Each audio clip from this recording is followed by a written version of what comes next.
네, 수업 시작하겠습니다. 안녕하세요. 토요일에 시험 본 거 문제 본 사람? 별로 생각보다 관심이 없네요. 내년에 시험 볼 거 아니에요?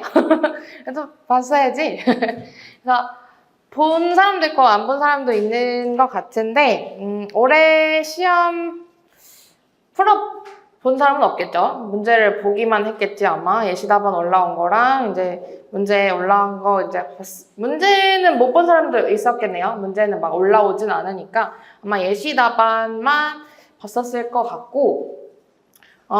이제 그럼 예시답안만 봐서는 이제 문제가 어떻게 나왔는지 사실 유추하기는 쉽지 않을 테니까 이제 앞으로 문제집 나오고 하면은 보시면 되고. 진짜 궁금하다. 그럼 이따 수업 끝나고 한번 오세요. 제가 보여드릴게요. 눈으로는. 뭐 파일을 이제 넘길 수는 없고 누군가의 문제이기 때문에 이제 넘겨줄 수는 없고 궁금하시면 한번 오셔서 제가 뭐 보여는 드릴게요. 그래서 제가 저희도 풀어봤어요. 답안 내니까 풀어봤을 때 딱 보기엔 일단 보면 알겠지만 딱 보기엔 쉬웠어요. 처음 열어서 봤을 때. 근데 풀어보니 그렇게 쉽지는 않았습니다. 그래서 처음에 이제 아직 본격적으로 풀기 전에 이제 문제가 올라와서 처음에 사진 열어서 봤는데 문제 너무 쉬운 것 같다라고 생각을 했는데 풀다 보니까 이제 생각보다 난이도가 있더라고요. 특히 실무가 좀 이론처럼 나온 문제들이 많이 있어서 시험장 들어가신 분들도 있을 것 같아요. 1차 합격하신 분들은. 그래서 그 이론 같은 실무 문제는 사실 계속 나왔었습니다. 31회 때도 그랬었고 32회 때도 쭉쭉쭉 그래왔던 부분이라서 전혀 뭐 예상 못했던 형식은 아니고 이론처럼 실무가 나올 거다라는 건 우리가 지금은 이제 문제집 풀 때 거의 이제 숫자 맞추기를 위해서 문제를 푸시죠. 근데 이제 점점 뭐 연기 1기 때는 그렇게 아마 공부를 할 거고 2기, 3기, 4기 지나가면서 특히 그리고 기출 문제 분석할 때는 최근 몇 년간 문제들이 약간 이론 같은 실무 문제가 많이 나왔었기 때문에 그런 것들도 이제 나중에는 연습을 하시긴 해야 된다. 그리고 그런 흐름이 뭐 갑자기 내년에는 막 숫자 맞추는 시험만 나오고 그럴 것 같진 않아요. 근데 모르죠. 이제 출제위원이 누가 들어가느냐에 따라서 좀 달라지는 거기 때문에 모르지만 어쨌든 최근 몇 년간의 트렌드로는 이론 같은 실무 문제와 정말 이제 숫자 맞추는 실무 문제가 섞여져서 나오는 형태가 출제가 되기 때문에 그러자면 이제 문제 분석을 하면서 단순히 이제 이 자료를 어디다 갖다 쓰냐 이런 것뿐만이 아니라 이 자료가 의미하는 게 대체 뭐냐 이런 거를 좀 이제 해석을 해야 되는 문제들도 앞으로는 특히 기출 문제 분석 강의를 가시면은 하시게 될 겁니다. 그래서 앞으로 이제 1년 동안의 공부를 어떻게 해나가야 될지 방향성을 조금 잡아주는 게 직전 연도의 시험일 수 있으니까 앞으로는 그렇게 공부를 해나가시면 될 것 같고요. 뭐 이런 법규야 어차피 지금 본격적으로 공부하고 있는 시기가 아니기 때문에 이게 문제를 보더라도 또는 답안을 보더라도 이게 어려웠던 건지 쉬웠던 건지 아마 그게 판단되는 시점은 아니라고 생각이 듭니다. 그래서 이런 법규도 제가 보기엔 막 어렵진 않았어요. 엄청 어렵진 않았고 풀 수는 있다. 근데 이제 고득점을 받기는 어려울 수 있겠다. 이런 느낌의 시험이었습니다. 그래서 올해 어차피 여기에서는 해당이 되진 않겠지만 올해 시험 보신 분들은 이제 꽈락보다도 이제 총점을 좀 걱정을 해야 될 수도 있겠다라는 생각이 들었고 채점을 어떤 방향으로 할지 모르겠죠. 물론 이제 채점위원이 꽈락을 많이 만들겠다 하면은 감점할 때 크게 감점하면 돼요. 그러면 이제 뭐 꽈락을 많이 만들 수 있는 거고 꽈락이 아니라 총점 싸움으로 가겠다 하면은 감점할 때 조금씩 하고 가점 많이 주고 하면은 이제 꽈락은 줄어들고 총점 싸움으로 가게 되는 건데 어차피 다 상대적인 거기 때문에 큰 의미는 없겠지만 그래서 전반적인 시험의 느낌은 그랬다. 딱 보기에 쉬워 보이다가도 막상 풀어보면 어려운 특히 이제 이론같이 서술이 많이 필요하거나 자료가 대체 무슨 의미인지 해석을 해야 되는 그런 문제는 좀 어려웠었다. 그래서 그런 부분이라고 생각을 해주시면 될 것 같아요. 어쨌든 우리는 이제 우리가 해야 될 일을 해야 되는 거고 그 다음에 이제 다음 주 연기 개강하죠. 올해 이번 주 토요일에 지난 토요일에 시험을 봤기 때문에 이제 돌아오는 토요일은 앞으로는 이제 진짜 여러분들의 시간입니다. 이제는 지난 기수들은 완전히 손을 떠났죠. 이제 시험을 봤기 때문에 이제 정말 여러분들이 본 주인공으로 시작을 하는 연기 스터디가 개강을 앞두고 있기 때문에 이제부터는 정말 지금까지도 물론 당연히 열심히 공부를 했었어야 하지만 지금까지는 시리법 전부 다 약간 베이스를 까는 기간이었다라는 생각이라면 이제 앞으로 연기가 시작되면서부터는 매주 시험을 보고 매주 시험의 답안을 제출을 해서 채점을 받고 틀렸다라는 점수가 낮다라는 걸 계속 인식을 해야 되는 시기이니까 지난 3개월보다는 아마 스트레스가 더 있을 겁니다. 공부하는 데 있어서. 아무래도 매주 성적을 받고 등수를 받고 그다음에 틀린 부분을 지적을 받는 이제 시기이기 때문에 아마 더 스트레스를 받겠지만 제가 항상 말했죠. 물론 독서팩도 얘기할 건데 항상 말했죠. 시험은 잘 봐서는 얻어가는 거 없어요. 어차피 못 본 사람들이 많이 얻어가는 게 첨삭입니다. 실제 시험장에서 잘 보면 되는 거지 내가 앞으로 이제 약 40번 가량 있을 GS에서 준비가 되지 않았다. 준비가 될 때 답안을 제출하겠다. 그러면 못해요. 시험장 들어갈 때까지 제대로 100% 준비됐다 이렇게 느끼는 사람은 아마 많지 않을 겁니다. 그래서 항상 부족하다고 느끼다가 시험장 들어가서 시험장 날에서도 부족했다라고 생각했는데 그러다 붙는 거 또는 떨어지는 거 이렇게 되는 게 시험이기 때문에 다 준비를 해야지만 답안을 제출한다. 이런 생각은 절대 가지지 마시고 뭐라도 100점 중에 10점만 썼더라도 그냥 내세요. 그 10점 부분에 대해서라도 일단 첨삭을 받아야 되고 그리고 내가 100점 중에 10점 풀어서 받는 충격과 100점 중에 10점을 풀어서 점수를 냈을 때, 점수를 받았을 때 받는 충격은 더 큽니다. 그래서 점수를 어쨌든 내가 10점 풀면 한 자릿수 점수가 나오겠죠? 그런 한 자릿수밖에 안 되는구나 라는 거를 점수로 충격을 받아야지 그냥 못 풀었다 이거는 이러고 말아요. 근데 이제 정말 점수를 받아봐야 진짜 열심히 공부해야겠다라는 동기부여가 되는 거기 때문에 이제 앞으로 모든 시험에서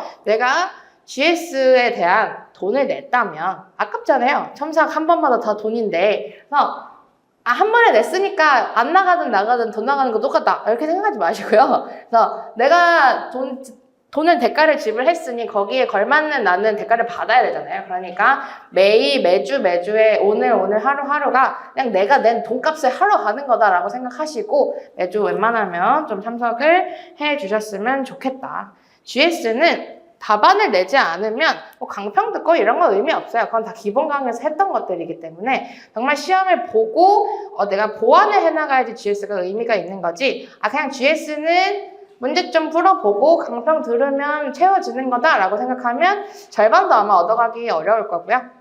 실제로 첨삭을 받고 내가 시험을 봐본다라는 게 가장 큰 의미가 있다. 이렇게 생각해 주시면 좋을 것 같습니다. 그렇고요. 일단 우리는 오늘 우리가 해야 할 것들을 해야 하니까 일단 지난 시간까지 해서 3방식 문제 살펴봤고요. 이번 주랑 그다음에 다음 주는 비가치 추계 파트 진행을 한다라고 말씀드렸고 토요일에 개강하는 GS 첫 주차는 비가치부터 진행을 하신다라고 하셨으니까 이번 주 오늘 하고 그다음에 이번 주 동안에는 이제 좀 감 잃었었던 비가치 추계 파트 다시 한번 좀 풀어보시고 시험장 들어가시면 좋을 것 같습니다. 이런 법규는 그냥 초반부 아마 진도는 나와 있을 거예요. 그래서 거기에 나와 있는 거 기본서에 있던 거 조금 한번 암기하시고 들어가시면 좋을 것 같습니다. 이렇게 하고요. 일단 오늘은 여기 나와 있는 대로 첫 교시에는 2번, 9번이 조금 배점이 적어서 두 문제 보고요. 그 다음에 1번, 5번 각각 시간에 한번 보도록 하겠습니다. 일단은 문제 지금 요게 아니죠? 제가 여기 써놓은 것만 보면 일단 다음 주 건 다 타당성이고 이번 주도 타당성이 섞여 있죠? 그래서 실제로 비가치 추계에서 최유 이용 많이 나오지 않습니다. 최유 이용은 워낙 이제 정말 변형하기가 쉽지 않은 부분이기 때문에 문제를 내면 좀 뻔해요. 그래서 이제 잘 안 나와요. 뻔하니까. 그래서 초반에는 좀 보다가도 후반부로 가면 갈수록 비가치 추계 파트는 거의 타당성 쪽에 좀 치중해서 문제가 나오는 경향이 아마 있을 거예요. 거기는 좀 변형하기가 또는 자료를 좀 어렵게 넣기가 쉬운데 이제 최유 이용 분석 같은 경우는 결국에는 토지자녀법 아닌 개발법이잖아요. 거기 뭐 아무리 많이 넣어봐야 토지자녀법 그냥 직접 환원법이고 그다음에 개발법 많이 어렵게 해봐야 이제 기간 좀 쪼개는 것밖에 없잖아요. 그래서 좀 많이 어렵게 낼 수는 없는 부분이라서 문제집에도 그렇게 문제가 많지 않고 스터디 가서도 아마 그렇게 많이 보지는 않을 것 같다. 이렇게 좀 정리하면 될 것 같고 오늘은 일단 문제 이렇게 진행해 보도록 하겠습니다. 그래서 오늘은 자료가 없어요. 비가치 추계 파트는 새로운 파트가 아니기 때문에 그래서 문제 분석 방법은 제가 첫 시간에 다 나눠드렸었고 그래서 같이 보겠습니다. 2번부터 볼게요. 2번 문제는 이제 문제에서도 알 수 있다시피 최고 최선의 분석 문제이고 이게 없다고 하더라도 문제를 이제 가서 보고 자료를 가서 보면 아 이게 무슨 유형이겠구나 라는 걸 판단을 좀 해주셔야 합니다. 일단 문제부터 김하우 씨는 철거를 예정 중인 대상 부동산에 대한 감정평가를 의뢰받았다. 그래서 쭉 방안을 검토하고 있고 자료를 받았다. 이에 따라서 시장 분석 및 최고 최선의 분석, 최저 이용 분석을 통해서 대상 부동산의 감정평가를 하고자 한다. 다음 물음에 답하시오. 일단 기준 시점 하나 나와 있으니까 체크하시고요. 다음 이제 물음을 볼게요. 물음 1. 개발 방안에 따라서 최고 최선의 이용을 결정하시오. 최저 이용이겠죠, 당연히. 그 다음에 물음 2. 물음 2는 결정한 최고 최선의 이용을 활용해서 물음 1에서 결정한 최고 최선 해서 시장 가치를 결정하시오. 편의상 건보감가에 따른 철거비는 개별적인 비교치에 포함된 것으로 공시지가 기준법, 거래사의 비교법 이런 거 할 때 별도의 철거비 이런 거 고려할 필요 없이 개별 교부인에 다 녹아 있다. 요 말이고요. 그다음에 물음 3. 단기 물음 1, 2에도 불구하고 만약 대상이 현재 주상용으로 사용하는 것이 중도적 이용이 할당되었을 경우에 전제한 가치를 산정하시오. 최유 이용 분석 두 가지죠. 토지, 계량물. 근데 항상 말씀드렸죠. 우리는 실무 문제 풀 때 얘를 나눠서 생각하지만 원래는 하나다. 이제 먼저 토지 최유 이용 분석을 하고 그 다음에 이제 현 상태까지 고려해서 계량물 최유 이용 분석을 하는 거다. 그래서 결론은 어쨌든 계량물 최유 이용 분석해서 나오는 그 마지막 결론, 진짜 지금의 상태의 최유 이용, 요게 하나의 결론이지 결론은 두 개 있는 건 아니다라고 말씀을 드렸습니다. 하지만 이제 문제상 얘네들이 갈라 놓으면 여기에도 결론이 하나, 여기에도 결론이 하나 있는 것 뿐이다. 그래서 이 문제 같은 경우도 물음 1, 2는 뭐예요? 토지채겠죠? 토지채. 그리고 물음 3. 얘는 계량물 채라고 할 수 있겠죠. 물론 이제 결론은 이제 줘버린 거죠. 중도적 이용이 할당됐다라고 이제 전제를 하고 그때의 시장 가치를 구하는 그래서 계량물 채, 토지 채유 이용 분석이 합쳐져 있는 형태이다라고 생각하시면 될 것 같습니다. 그럼 이제 자료 제목을 같이 볼게요. 자료 1. 현재 대상 부동산의 내역. 그 다음에 요거 지금 어차피 물음 1, 2랑 그 다음에 물음 3에서 유형이 쪼개졌죠? 토지채랑 그 다음에 계량물채라는 거. 그럼 자료 제목 보시면서 이 자료는 어디다 쓰겠다라는 걸 계속 이제 체크를 해놓고 넘어가는 거죠. 그럼 자료 1, 현재니까 이건 물음 3에서 이제 쓸 거고 그 다음에 자료 2. 자료 2는 인근 지역 가치 형성 요인. 이거는 이제 공통으로 쓰겠죠. 어느 하나에서만 쓰는 자료는 아닐 거고. 그 다음에 이제 공시지가 자료 나와 있는데, 공시지가 자료는 일단 토지 최유 이용 분석할 때 쓰진 않겠죠. 토지 최유 이용 분석은 이제 잔여법이나 개발법으로 하는 거고 그 다음에 결정된 다음에 시장 가치를 구할 때 그때 가서 쓰는 거니까 그럼 얘도 일단 토지 물음 2에서 이제 쓰게 될 거고 1은 최유 이용을 판정하는 거고 2가 시장 가치를 판정하는 거니까 그 다음에 현 상태를 가정한 가치를 구할 때 쓸 수도 있겠죠. 쓸 수도 있고 아닐 수도 있고 이제 자료를 보면서 판단을 좀 해야 될 것 같긴 한데 쓸 수도 있겠구나. 그 다음에 이제 거래 사례 나와 있습니다. 거래 사례는 일단 마찬가지로 공시지가랑 마찬가지로 물음 2, 그 다음에 물음 3. 물음 3에는 쓸 수도 있고 아닐 수도 있고 지금 정확히 본 건 아니니까. 그 다음에 제시받은 개발 방안 자료 이거는 물음 1에서 사용을 하겠죠. 개발 방안대로 최유 이용 분석을 하는 거니까. 그럼 5번은 그렇게 될 거고 그 다음에 이제 기타 자료까지 이것까지도 이제 물음 1번에서 활용을 하겠죠. 그래서 이제 자료는 여기까지 끝나고 그래서 자료 제목을 보면서 각 물음에 해당하는 자료를 먼저 배치를 해놓고 물음 1 분석할 때는 내가 물음 1에서 쓰는 자료다라고 해놓은 것만 보면 되고 괜히 다른 거 왔다 갔다 할 필요 없이 그 다음에 물음 2 할 때는 물음 2에 해당하는 자료만 가서 보면 되는 거고 물음 3도 마찬가지 이렇게 미리 쪼개놔야 이렇게 쪼개놓지 않으면 이제 문제 분석을 하면서 계속 왔다 갔다 해. 물음 1 지금 나 할 건데 갑자기 어딨지? 다시 자료 1, 2, 3, 4, 5번부터 쭉쭉 보고 그 다음에 물음 2 가서 또 1, 2, 3, 4, 5번 쭉 보고 3번 가서도 또 1, 2, 3, 4, 5번 쭉쭉 보고 그러면 문제 분석 시간은 점점 늘어나겠죠. 그래서 자료 제목을 볼 때부터 근데 좀 꼼꼼히 봐야지 어디다 쓸지 알 것 같은 것까지는 자료 제목 보시면서 할 필요는 없어요. 그건 이제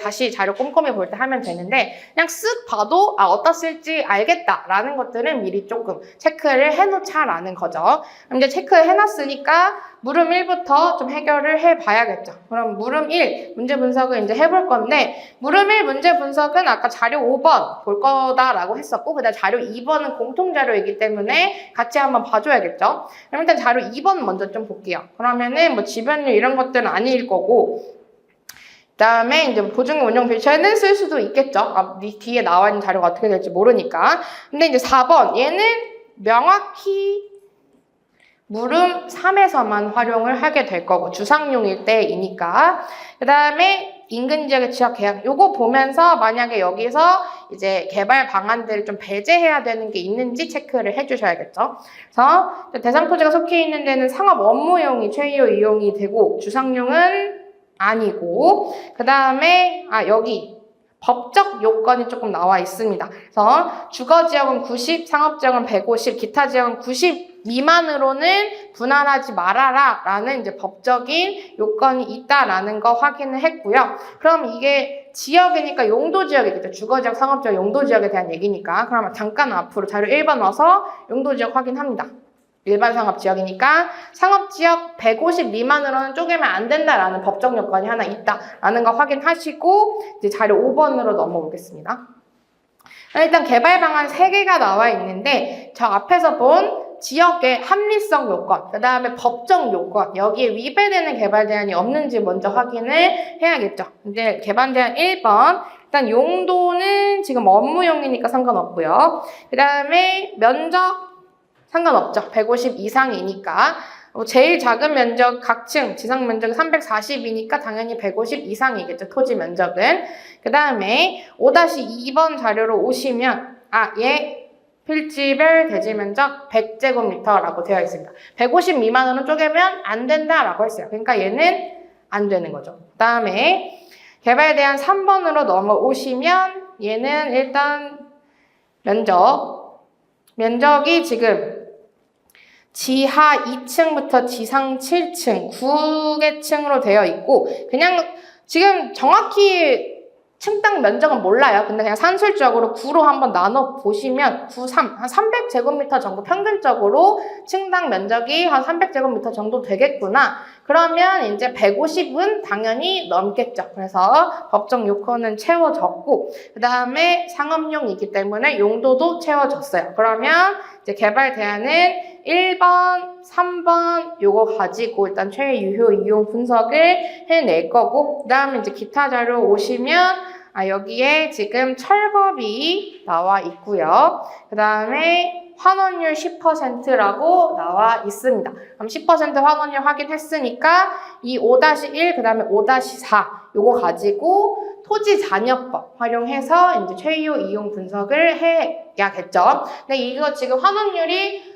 그냥 환원율 10%니까 종합환원율밖에 없죠. 그러니까 토지 NOI를 구한다면 토지 환원율 이 방법은 못 쓰게 되는 거고 NOI를 전체 환원율을 일단 만들어 준 다음에 거기서 건물 가격을 빼는 방법으로 토지 잔여법은 적용을 해야 될 것 같습니다. 그러면은 그 방법